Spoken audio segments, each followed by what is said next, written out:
بسم اللہ الرحمن الرحیم۔ یہ کہہ رہے ہیں کہ جن کسی کے اوپر حاوی ہو سکتا ہے۔ دیکھیں قرآن پاک میں اللہ تعالیٰ نے اس کا ذکر کیا ہے، الذین یأکلون الربا لا یقومون الا کما یقوم الذی یتخبطہ الشیطان من المس۔ جو سود کھاتے ہیں قیامت کے دن ایسے ہوں گے جیسے اس کو جن نے چھو لیا ہے۔ یہ جن کا آ جانا چہر جانا کیونکہ ہمیں نظر نہیں آتے ہیں اور وہ حیت بدل لیتے ہیں، اور آپ نے فرمایا کہ ہمارے جسم میں خون کی طرح دوڑتے ہیں۔ آپ نے خود فرمایا، ہاں، اور وہ داخل ہو جاتے ہیں کہیں سے بھی۔ کوئی علماء بتاتے ہیں آنکھ سے، ناک سے، یعنی جب غصہ کرتا ہے اس وقت۔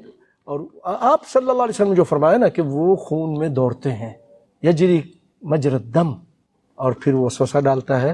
اور تو جب ہم اللہ کے ذکر سے دور، جب ہم اللہ نہ کرے گندی جگہوں پہ جاتے ہیں، پاک نہیں ہوتے ہیں، اللہ کے صبح شام کے اذکار نہیں پڑھتے ہیں، اور حرام کھاتے ہیں، حرام کام کرتے ہیں، تو پھر ان کو آسانی سے ہمارے اندر جانا اور ہمیں گمراہ کرنا اور ہمیں پاگل بنانا ان کے لیے آسان ہو جاتا ہے۔ لیکن جب ہم کیا کرتے ہیں کہ صبح شام کے اذکار پڑھیں، باتھ روم جانے کے، گھر سے نکلنے کے، تو پھر وہ اتنا کمزور ہو جاتا ہے، اتنا کمزور ہو جاتا ہے، جتنا آپ ذکر کرتے ہیں وہ کمزور نحیف ہو جاتا ہے، اس کے اندر طاقت ہی نہیں رہتی کہ آپ کو گمراہ کر سکے۔ شیخ عبداللہ ناصر آئے تھے، انہوں نے یہ حدیث کے حوالے سے ایک بات بتائی تھی، تو کثرت سے ذکر کریں گے نا تو وہ شیطان بالکل کمزور ہو جائے گا، بالکل کمزور۔ لیکن جب آپ اللہ کے ذکر سے دور ہیں، صبح شام کے اذکار نہیں پڑھتے، قرآن نہیں پڑھتے، نماز نہیں پڑھتے، گندی باتیں کرتے ہیں، گندی چیزیں دیکھتے ہیں، گندے کام کرتے ہیں، کوئی زنا کر رہا ہے، کوئی شراب پی رہا ہے، کوئی سود کھا رہا ہے، تو اللہ کی رحمت تو نہیں ہے نا اس کے ساتھ، تو پھر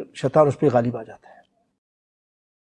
آپ صلی اللہ علیہ وسلم پر لبید بن عاصم نے جادو کیا تھا، لیکن اس جادو میں صرف کیا ہوا تھا کہ آپ کے جسم پہ تھوڑا اثر ہوا تھا، کہ جیسے کہتے تھے کہ میں نے یہ کام کر لیا لیکن نہیں کیا ہوتا تھا، لیکن وحی کے بارے میں، اللہ کے دین کے بارے میں کوئی اثر نہیں ہوا۔ اس کی تو اللہ تعالیٰ نے قرآن پاک میں سورۃ مریم میں فرمایا، وَمَا نَتَنَزَّلُ إِلَّا بِأَمْرِ رَبِّكَ لَهُ مَا بَيْنَ أَيْدِينَا وَمَا خَلْفَنَا۔ ہم جب نازل ہوتے ہیں فرشتے، کوئی بھی حکم لے، ہمارے آگے بھی ایک پروٹوکول، پیچھے بھی پروٹوکول ہوتا ہے، حفاظت کے فرشتے ہوتے ہیں، لَهُ مَا بَيْنَ أَيْدِينَا وَمَا خَلْفَنَا، اس کی حفاظت اللہ تعالیٰ نے اپنے ذمے لی ہے۔ إِنَّا نَحْنُ نَزَّلْنَا الذِّكْرَ وَإِنَّا لَهُ لَحَافِظُونَ۔ تو اس میں کچھ آپ سے کوئی گڑبڑ، کوئی غلط چیز نہیں ہوئی، ٹھیک ہے؟ بارک اللہ فیک شیخ۔